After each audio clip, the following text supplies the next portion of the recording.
In the book of Acts, I believe it is Acts 12, verse 13. When he knocked at the door of the gateway, the servant girl named Rhoda came to answer. Recognizing Peter's voice, in her joy, she did not open the gate, but ran in and reported Peter was standing at the gate. They said to her, "You're out of your mind," but she kept insisting that it was so, and they kept saying, "It is his angel." What does that mean? It is his angel. I think that's something that's totally lost on us. It could go two directions. There are two discernible sets of thoughts about this kind of thing in Second Temple Judaism and in the New Testament era, because the New Testament's part of that same cultural worldview matrix.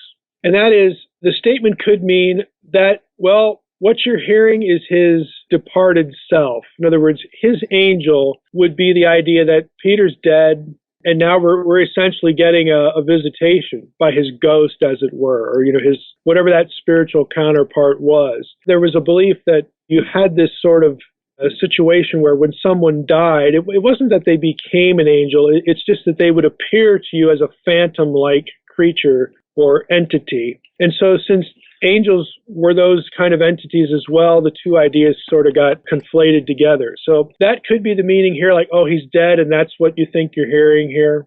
Or there was this notion that every person had a sort of divine double. It's also kind of a factor in this guardianship idea that you had sort of a spiritual twin, and your twin would have been this angel that represented you before God. A counterpart is probably a better way to say it.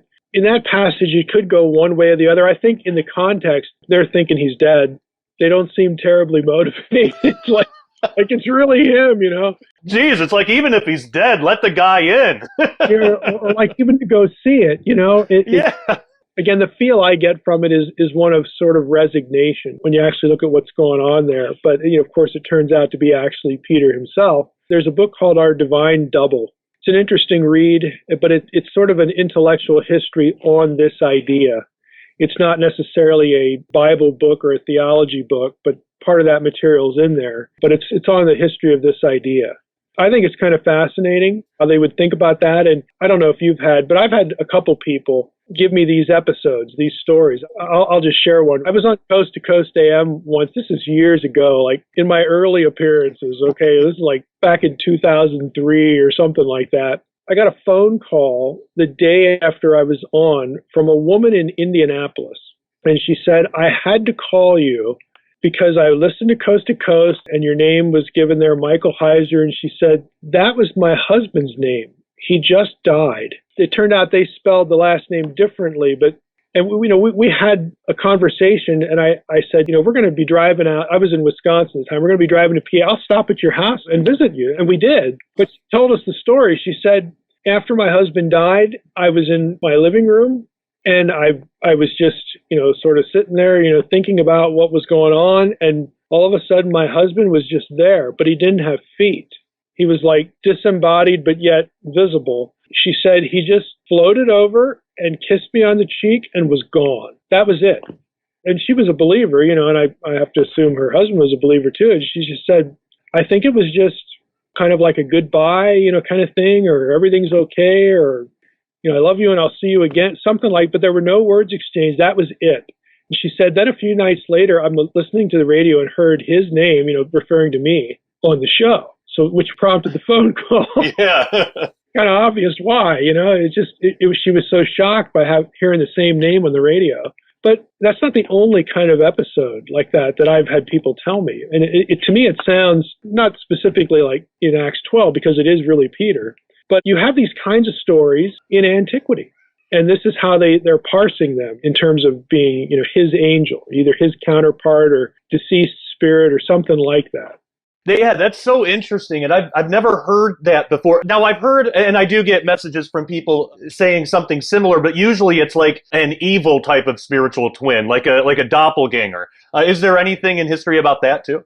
The doppelganger is part of that, but it's not exclusively that. And in some cases, part of it is going to be either from biblical material, like people being troubled by evil spirits. And I'm not saying that's a good exegetical association, but people would make that association. So if this was a person who was troubled or wicked or something like that, then maybe their angel would be a doppelganger, just the evil association would come through that way. You also have something in Second Temple Judaism, and this is a doctrine that really is spelled out in the Dead Sea Scrolls, called the two spirits idea. And that is that there's a spirit among humanity, a spirit of man. There's good and evil. There's two sides to it. The people at Qumran were very predestinarian. You either had the evil spirit or you had the good spirit in you. And so you could see how that idea would sort of glom on to, this sort of divine double sort of thing and be affected by it. So this divine double, in the ancient context, would this be like a separate conscious being, or would this be like an extension of an individual?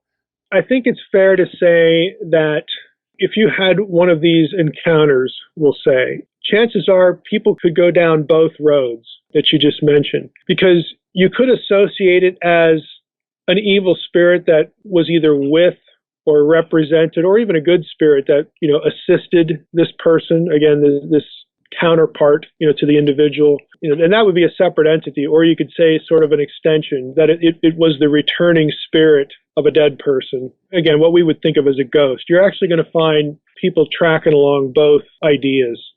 There's no precise taxonomy here and even nomenclature with it. You're going to run into both sorts of situations, both sets of ideas.